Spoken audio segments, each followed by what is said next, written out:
What is up, guys, and welcome back to episode 17 of the Road to Dunking series. We got a good one today. We got some PRs, some new gym equipment. Things are looking up. So as always, I started off the day with the warm-up. I did some isometric holds, some massage gunning, and then I went outside to the hoop. So I always like to start out at 8 feet. I do a lot of warm-up jumps at this height, just so I can feel comfortable and confident moving up the height of the rim. Just because when you're warming up, you don't want to have to really force anything. Like if I do like 2 jumps on 8 foot, and then sorry guys, I don't know, I must be sick or something. If you do like 2 jumps on 8 foot, and then you try to go to 8.6, it's going to feel a heck of a lot harder than if you just do 10 to 15 jumps on 8 feet, get nice and warm, and then seamlessly move up to 8.6. So I like to go to the point where I'm getting my elbow in the rim before I move up, especially on the first 2 heights. But here we are at 8.6. I'm trying to do some neck scratchers or back scratchers, whatever they're called. It was surprisingly hard off vert. I don't know why, but then I did some reverses. So I wanted to talk about my training schedule. It's going to differ a little bit. I'm going to change things up a bit.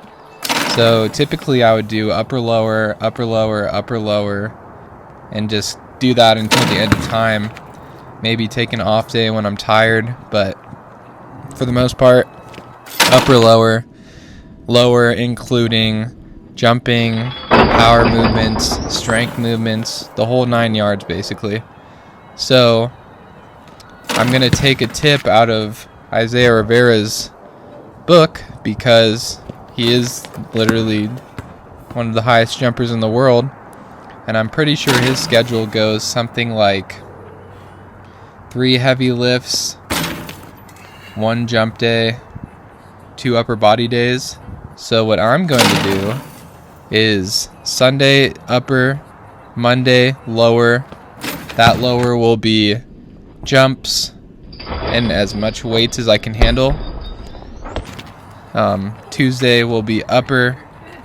Wednesday will be the same as Monday. It'll be jumping, not super high volume, and then do weights after heavy. And then obviously the power movements as well, if my MCL can handle it. Still recovering from that. Thursday will be upper, and then Friday, this is where things differ. Friday will be a jump day, which is what this workout I'm showing you right here is. I'm combining this workout or this video into 2 workouts, by the way. So Friday will be a jump day, so I can only focus on jumping. I can go out there for really as long as I want, which can be a long time for me. I can go out there and jump for 2 hours and feel pretty good the next day, especially if I don't have to lift weights after. It's like a cheat code for my body. And then Saturday will be only weights. No jumping in the sense of going out and dunking and doing max approach jumps or approach dunks. I will be, depending on how I'm feeling in the future, I can add like heavy like trap bar jumps, power cleans, maybe even some plyometrics that are like just moderate intensity on the Saturday workout. But for the foreseeable future, heavy weights and just it's like a healing day basically for my tendons. So I'm going to try that moving forward. Today's Sunday right now at the time of me recording this voiceover, and things are already looking super promising for this workout schedule, because after this jump session I actually did try to do a weightlifting workout just because I wasn't sure if I wanted to do this workout schedule yet. But when I was warming up, I was like, the top of my knee was feeling, just tired. My MCL was feeling it from the jumps a little bit. Nothing crazy, but it was, it was general, use, it's going to be tired after you jump. And then I was warming up and I just couldn't get it going, so that's when I wrote my new schedule, and I think I'm going to like this a lot. So I'm super excited. But anyways, I actually got 9.7 off vert today, which was that's what the goal was for today, so I was super excited about that. I thought I would test a higher vertical, but my dunks are just getting more and more efficient, which is good. Hopefully we can get to 9.9 pretty soon off vert. That would be basically tying my max off the dribble dunk with one hand. I got 9.10 one time, in this dunk series, but it was a real rim grazer, and honestly I don't know if I can even count it, but so we're approaching our max heights off of the vertical jump approach, so super excited about that. So after I do my dunk session, I like to test my vertical every time, and this is just a way of kind of seeing where you're at on a day-to-day basis.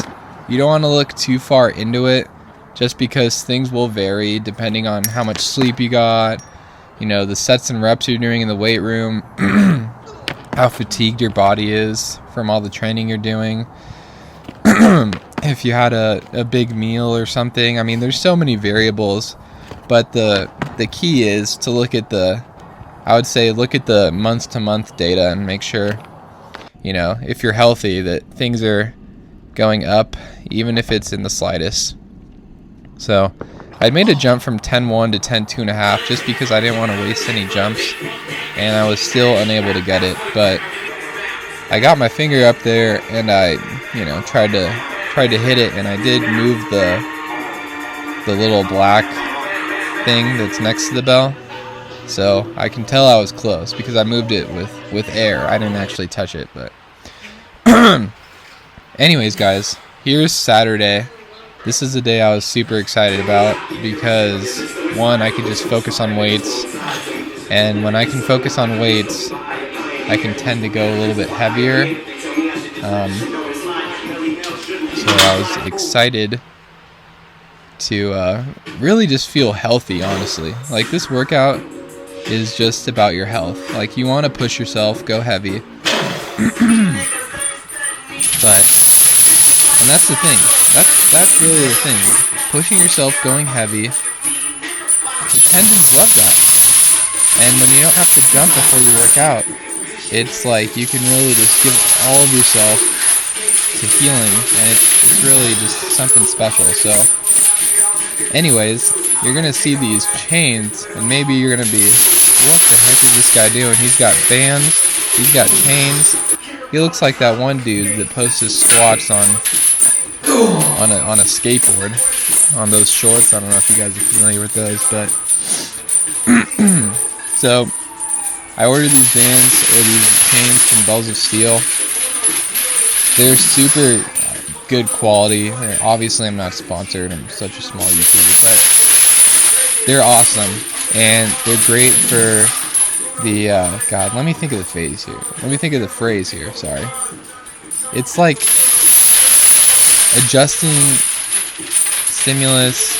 You know what I mean. I'm gonna have to look it up after, because it's really annoying me that I used this phrase so much back in the day, and now I can't remember, when it's like a variable resistance, basically. So the reason why I'm using the bands and the chains is, to mimic a jump as much as I can. It's still strength training. So when you're lowering with the chains, it's decreasing the amount of weight that's on your back, or on your shoulders in this case. And then when you go back, stand back up, you're increasing the weight with every inch that you're going up. So it's mimicking a jump. Basically, that's all I'm trying to do with this workout. And here's another pro tip, or just good thing about the chains. Sometimes when you're in the weight room and you're not PRing, you're thinking to yourself, gosh darn it, bro, why am I not getting stronger every single workout? I need to take steroids. No, I'm just playing. But when you put these chains on, you kind of just say, you kind of like don't even know how much weight you're lifting, honestly. And that takes the focus off of how much weight you're doing and more of the intent you can give behind it. So that's a plus. But anyways, guys, finished up with some hip thrusts and some seated calf raises. Hope you enjoyed this video. See you in the next one. Peace.